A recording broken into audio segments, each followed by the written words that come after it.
ಪ್ರಿಯಸ್ತತ್ತೇ ನಿತ್ಯಾ ಗಣಿತಗುಣಮಾಣಿಕ್ಯವಿಶದಪ್ರಭಾ ಚಾಲೋಲ್ಲಾಸೋಪಹತಸಕಲಾವದ್ಯತಪಸೇ ಜಗಜ್ಜನ್ಮಸ್ಥೇವ ಪ್ರಳಯರ್ಚರಾಶೀಲವಪುಷೇ ನಮೋ ಅಶೇಷಾಮ್ನಾಯ ಸ್ಮೃತಿಹೃದಯದೀಪ್ತಾಯ ಹರಯೇ ನ ಶಬ್ದಾಬ್ಧೌ ಗಾಢಾರಚರಿಗಮಚರ್ಚಾಸು ಚತುರಾ ನ ಚ ನ್ಯಾಯೇ ಪ್ರೌಢಾ ನ ಚ ವಿದಿತವೇದ್ಯಾ ಅಪಿ ವಯಂ ಪರಂ ಶ್ರೀಮತ್ಪೂರ್ಣಪ್ರಮತಿಗುರುಕಾರುಣ್ಯಸರಣಿಂ ಪ್ರಪನ್ನಾಃ ಮನ್ಯಾಃ ಸ್ಮಃ ಕಿಮಪಿ ಚ ವದಂತೋಪಿ ಮಹತಾಂ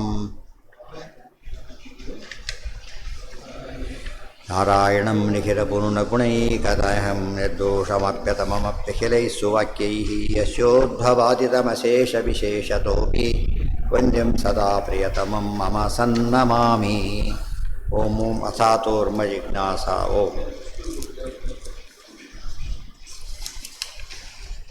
ಕುಪಿತಾ ಹಿ ಫಣಚ್ಛಾಯಾ ಸಮೀಕೃತ್ಯಾಪರಂ ಸುಖಂ ಸೇವಂತೆ ಯತ್ಪದಂ ಧೀರಾಃ ತಮುಪಾಸೇ ಶ್ರಿಯಃಪತಿ. ಆ ಸಾಧನಕ್ಕೆ ಹೇಗೆ ಮಾಡಿ ವೈರಾಗ್ಯ ಬಂದವನು ಏನು ಮಾಡ್ತಾನೆ, ಒಳ್ಳೆ ದುಷ್ಟಾಂತ ಅದು. ಹಾವು ನೋಡಿದ್ದಾನೆ, ಹಾವೊಂದು ಗೊತ್ತಾದ ತಕ್ಷಣ ಸ್ವಲ್ಪ ಇನ್ಸುಮತ್ ಬಿಟ್ಟು ಹೋಗೋಣ ಅಂತ ಕೊಡೋದಿಲ್ಲ, ತಕ್ಷಣ ಹೊರಟು ಬಿಡ್ತಾನೆ. ಅದಕ್ಕೆ ಅವ್ನು ನೆತ್ತ ಯೋಚನೆ ಮಾಡೋದೇ ಇಲ್ಲ. ಅವನು ಗೊತ್ತಾದ ತಕ್ಷಣ ಅವನ ಸುಖ ಎಲ್ಲ ಹೊರಟೋಯ್ತು, ತಕ್ಷಣ ಒಳ್ಳೆ ದಾರಿ ಹಿಡಿತಾನೆ. ಈಗ ಗೊತ್ತಾಗಿದೆ ಇನ್ನೂ ಬಂದಿಲ್ಲ ಅಂದರೆ ಸರಿಯಾಗಿ ಗೊತ್ತಾಗಿಲ್ಲ ಅಂತ ಅರ್ಥ. ಅದು ಆ ಥರ ಕನ್ವಿಕ್ಷನ್ ಬರಬೇಕು. ಪರತಂತ್ರ ಸ್ವಯಂ ಸೃತ. ನಮಗೆ ಹಾವು ಅಂದರೆ ಸಾವು, ಅದಕ್ಕೆ ಪರೀಕ್ಷೆ 7 ದಿವಸ ಇರೋದು, ಅಷ್ಟರಲ್ಲೇ ಸಾಧನೆ ಮಾಡಬೇಕು. ಓಂ ಹೇಳ್ತಾರೆ ಈಗ ಮೋಕ್ಷದೋಹಿ ಸ್ವತಂತ್ರ ಸ್ಯಾತ್, ಗಟ್ಟಿ ಮಾಡಿಕೊಂಡ. ಅವನು ಮೋಕ್ಷ ಕೊಡೋರು ಅಂದರೆ ಸ್ವತಂತ್ರ ಆಗಿರಲೇಬೇಕು ಅಂತ ಗಟ್ಟಿ ಮಾಡಿಕೊಂಡ. ಇಷ್ಟೆಲ್ಲ ಜಿಜ್ಞಾಸೆ ಮಾಡಿದ್ದರ ಫಲ ಅದು.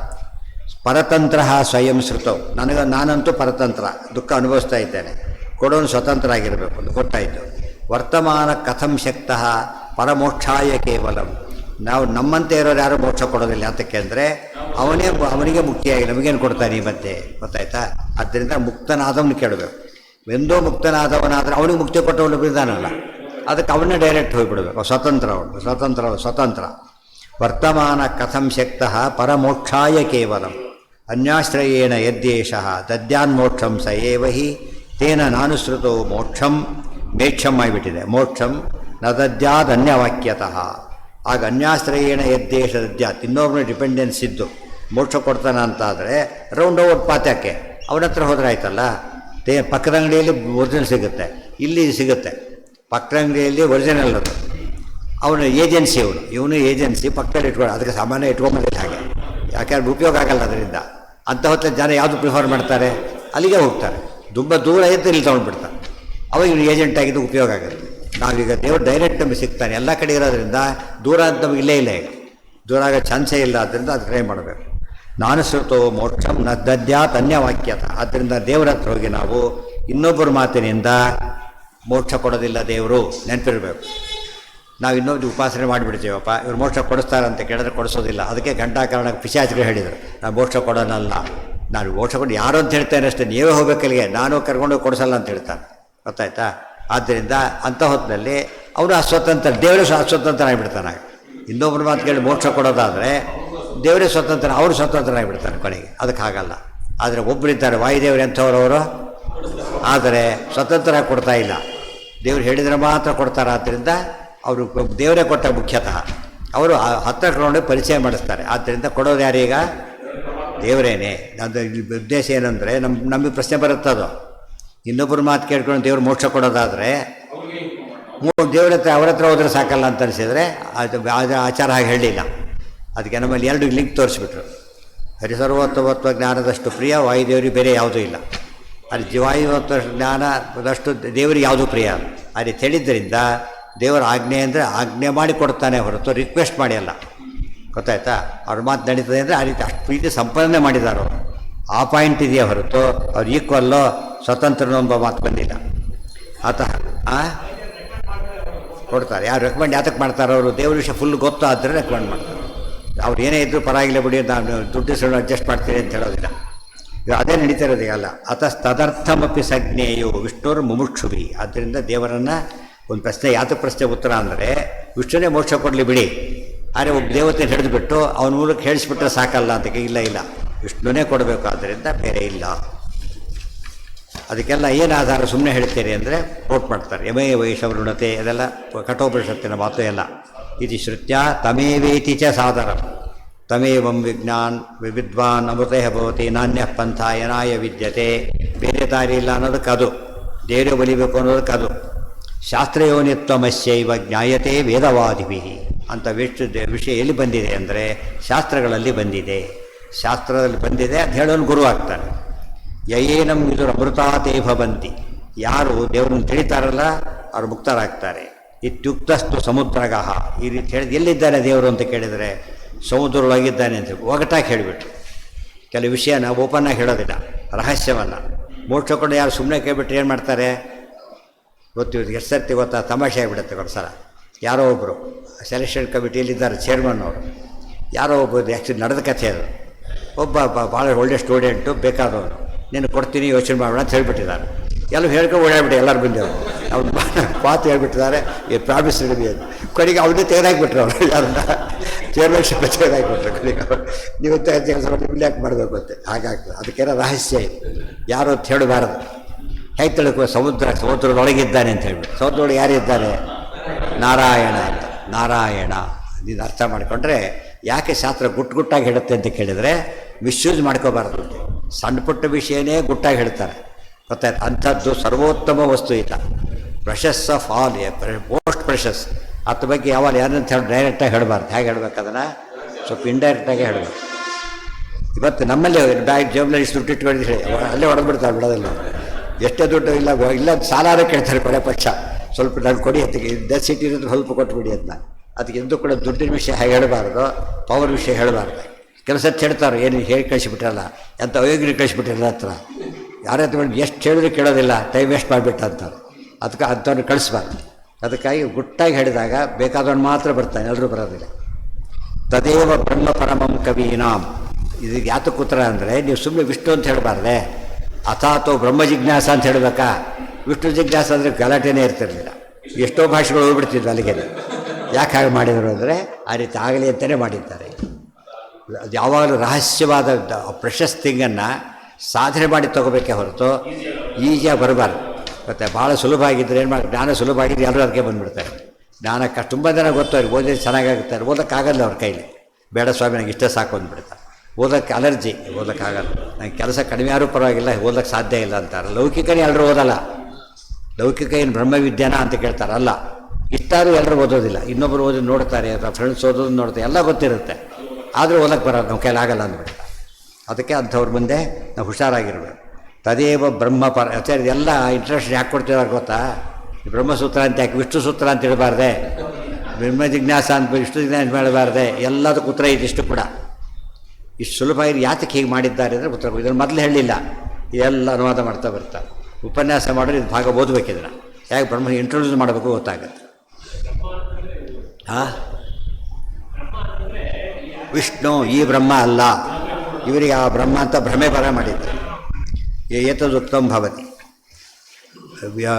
ಯತಃ ಪ್ರಸೂತ ಇತಿ ತತಃ ಸೃಷ್ಟಿಮಾಹ ಇತಿ ತಥೋ ಹರಿಹಿ. ಆಮೇಲೆ ಎಲ್ಲ ಇನ್ನೊಂದು ಸರ್ತಿ ಹೇಳ್ತಾ ಏನಂತ ಓಲು ಅಥಾತೋ ಬ್ರಹ್ಮ ಜಿಜ್ಞಾಸ ಅಂತ ಹೇಳಿದ್ರು.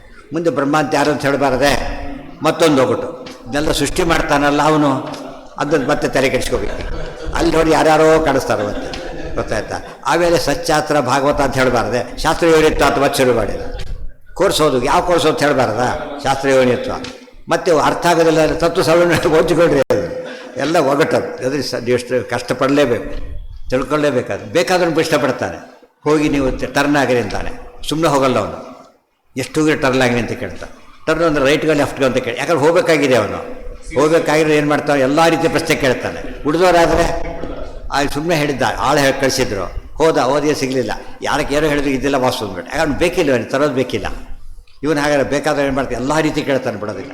ಅದಕ್ಕೆ ತುಂಬ ಆರೋಗ್ಯ ಎಲ್ಲ ಸರಿ. ಯಾರ್ಯಾರನ್ನ ಕಳಿಸಲ್ಲ, ಯಾರನ್ನ ಕಳಿಸ್ತಾರೆ? ತುಂಬ ಹತ್ತಿರದವನು ಕಳಿಸ್ತಾರೆ. ಯಾಕೆ? ಅವನು ಎಲ್ಲ ಹೋಗ್ತಾ ಸಿನಿಮಾಕ್ಕೆ ಹೋಗ್ಬಿಟ್ಟು ಯಾರು ಫ್ರೀ ಕರ್ಕೊಂಡೋದ್ರು ಅಂತ ಹೇಳೋ ಬರೋದು. ಇವ್ರಿಗೆ ಕನಸನ್ನೇ ಇದೆ ಅವನಿಗೆ, ಅವನ್ನೇ ಕಳಿಸ್ತಾರೆ. ಅದೆಲ್ಲ ಯೋಚನೆ ಮಾಡಿದರೆ ಹಾಳು ಮಾಡೋದು, ಹಾಳೋ ಶಬ್ದಕ್ಕೆ ಅದೇ. ಅದಕ್ಕೆ ಮಹಾಫಲೇಶು ಕದಾಚಾರ. ದುಡ್ಡಿಗೋಸ್ಕರ ಕೆಲಸ ಮಾಡೋದನ್ನ ಕೈ ಕೊಡ್ತಾನೆ ಅವನು.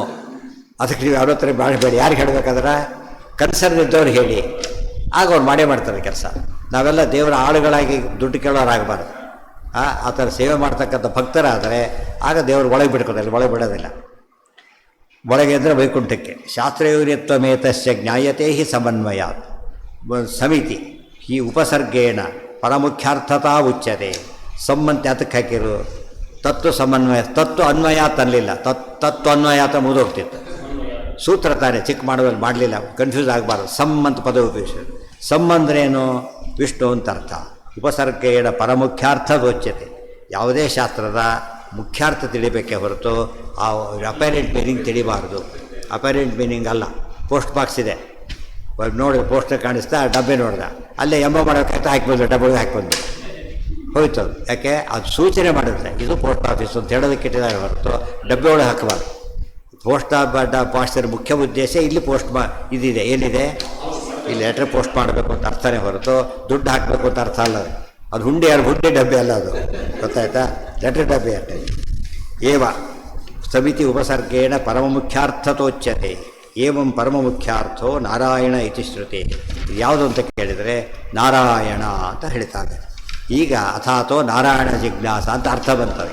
ಇದೆಲ್ಲ ಯಾತಕ್ಕೆ ಹೇಳಿದರು ಅಂದರೆ, ನೀವು ಹೇಳೋದಕ್ಕೆ ಲಿಂಕ್ ಇಲ್ಲ ಅಂದರೆ ಲಿಂಕ್ ಇದೆ, ರಹಸ್ಯವಾಗಿ ಹೇಳಿದ್ದಾರೆ ಅಂತ ಹೇಳಬೇಕಾಗಿದೆ. ಹೇಳ್ತಾರೆ ನಿರ್ಧಾರಣಾಯ ನಾಶಬ್ದಂ ಇತಿ ವೇದಪತಿರ್ಜಗೌ. ನಿರ್ಧಾರಣಾಯ ನಾಶಬ್ದಂ ಇತಿ ವೇದಪತಿರ್ಜಗೌ. ಆಮೇಲೆ ಮುಂದಿನ ಸೂತ್ರ ಬಂತು, ಇಚ್ಛತ್ಯಧಿಕರಣ ಬಂತು.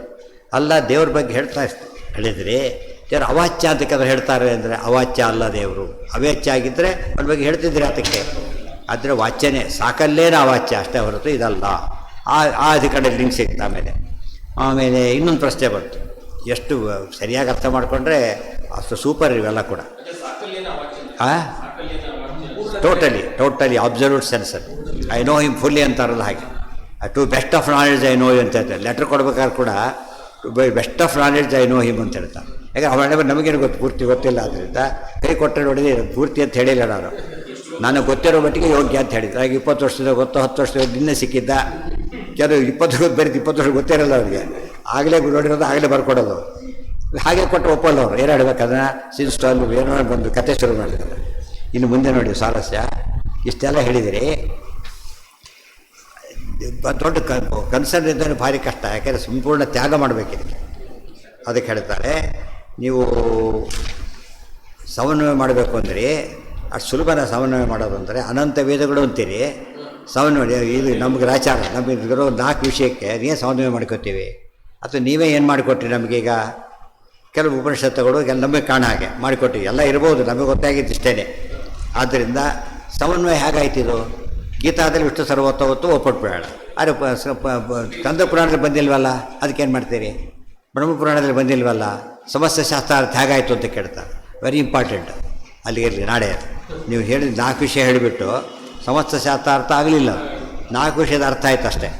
ಗೊತ್ತಾಯ್ತಾ? ಅದು ಹೇಗೆ ಅರ್ಥ ಮಾಡಬೇಕು ಅಂತ ಹೇಳ್ತಾರೆ. ಒಂದಕ್ಕೊಂದು ಲಿಂಕ್. ಅದು ಪೂರ್ತಿ ಇಲ್ಲೇ ತರ್ತಾರೆ. ಅದನ್ನೀಗ ಸಾಧನಾಧ್ಯಾಯದ ಈ ಅಧ್ಯಾಯದಲ್ಲೂ ಲಿಂಕ್ ತರ್ತಾರೆ ಆಚಾರ್ಯ. ಎಲ್ಲಿಂದ ಮೊದಲೇ ಸೂತ್ರದಿಂದ ಪ್ರಾರಂಭ ಮಾಡಿ ಇಲ್ಲಿವರೆಗೂ ಲಿಂಕ್ ಕೊಡ್ತಾ ಬರ್ತಾರೆ.